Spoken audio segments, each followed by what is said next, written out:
আমি একবার একবার দেখাতে চাই যেটা অত্যন্ত গুরুত্বপূর্ণ যে কে কোন দিকে দাঁড়িয়ে রয়েছে।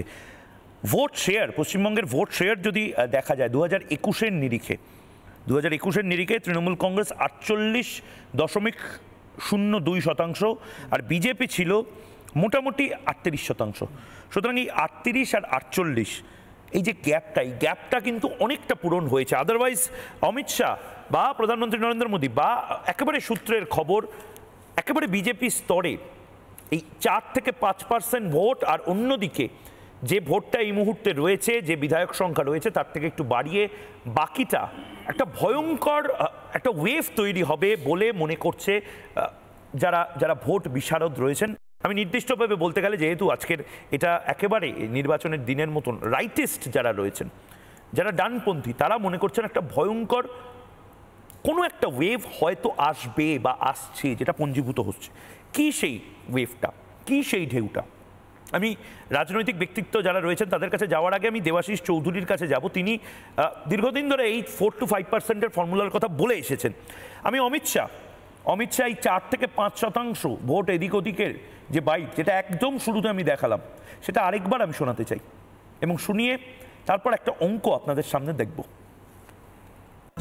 17 के चुनाव के बाद हमने तैयारी की, 19 की लोकसभा में हमें सफलता मिली और 24 की लोकसभा में 97 सीटों पर भारतीय जनता पार्टी का लीड रहा और 143 सीटों पर 40% से ज्यादा मेरे कार्यकर्ताओं के परिश्रम के कारण वोट मिले।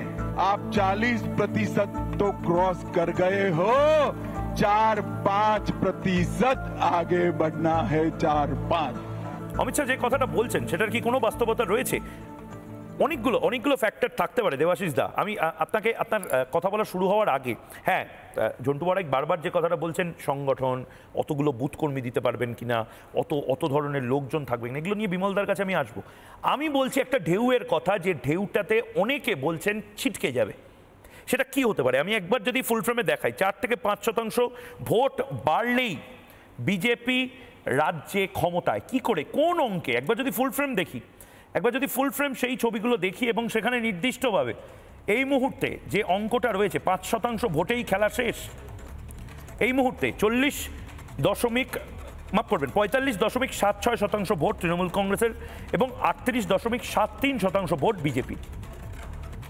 এবার 2024-এর পরে যদি এটাই 5% ভোট এদিক ওদিক হয়, 2025-এ আমরা দেখেছি ভয়ঙ্করভাবে হিন্দু কনসলিডেশন, মহাপ্রয়াগের পরে তো বটেই, তারপরে যে পরিমাণ রাগ জমা হয়েছে মুর্শিদাবাদের পরে, পেহেলগাঁও যেভাবে চোখ খুলে দিয়েছে বহু মধ্যবিত্ত বাঙালির, বহু মধ্যবিত্ত পশ্চিমবঙ্গবাসীর, 40.76 এবং অন্যদিকে 43.73, মানে 5% ভোট যদি বিজেপির দিকে চলে যায়, যে ভোটগুলো সেকুলার ভোট ছিল, যে ভোটগুলো মনে করতো যে অন্যান্য ইস্যু আছে, সে ভোটগুলোই বা ভোটাররাই যদি মনে করে না এবারের লড়াইটা হিন্দুদের অস্তিত্ব বাঁচানোর লড়াই, তাহলে কিন্তু অনেক কিছু চেঞ্জ হয়ে যেতে পারে।